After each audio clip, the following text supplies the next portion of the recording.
Yo, what's going on, ladies and gents? My name is Arbuckle. Welcome back to another video. Today we are once again back on Fortnite Battle Royale, and I wanted to share with you guys the most underrated strategy in Fortnite here in Season 10. This actually used to be my favorite strategy several seasons ago, but it was ruined in the season that turned all the houses into pirate camps. But fortunately, it's back to normal, and here in Season 10, it's better than ever, and hopefully will help a lot of you guys to get more wins and make it further into the game. So the first spot that you want to go to is the house on the hill that's located just northwest of Fatal Fields. This is the #1 spot that you want to start. If you guys don't know, it's the giant hill just northwest of Fatal. There is a giant house on the top.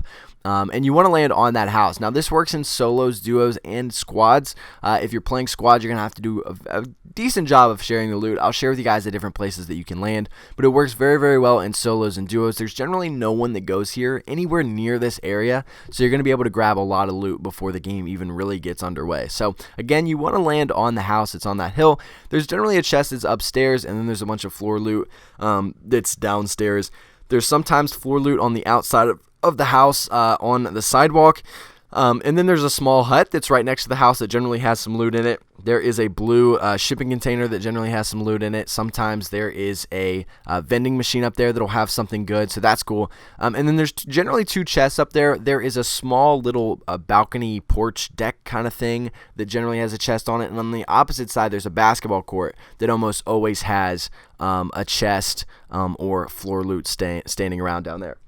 So those are the areas that you want to go on top of this mountain. You should get a decent amount of loot. If you're playing duos, you'll have plenty of loot just from up on top of the hill, but there's also a couple other places that you can go. So once you're done on top of the hill, you guys want to jump off the mountain, and next to the mountain there are 2 houses. Now generally I do this strategy when I'm playing duos. One player will go to one house, one will go to the other. If you're playing solos, you can go to both, but almost no one goes to these houses because obviously they're kind of out in the middle of nowhere. But you want to hit these 2 houses. There's most of the time there's going to be a chest in both of these. If not, there's going to be floor loot everywhere, so you guys will be able to get some extra ammo, maybe some extra weapons after hitting these 2 houses. But again, 2 houses on the bottom. If you're playing squads, I would recommend 2 people go up on the mountain and 1 person per house, and you should have enough loot to actually get yourself going.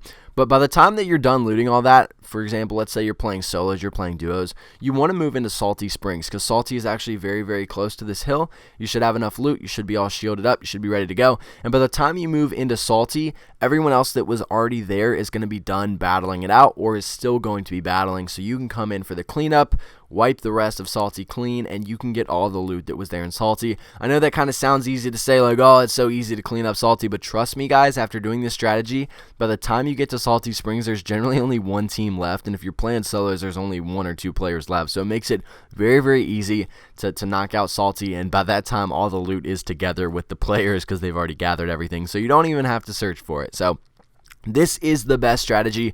Generally, what I will do after going through Salty is I'll head towards the middle of the map where Dusty Divot used to be.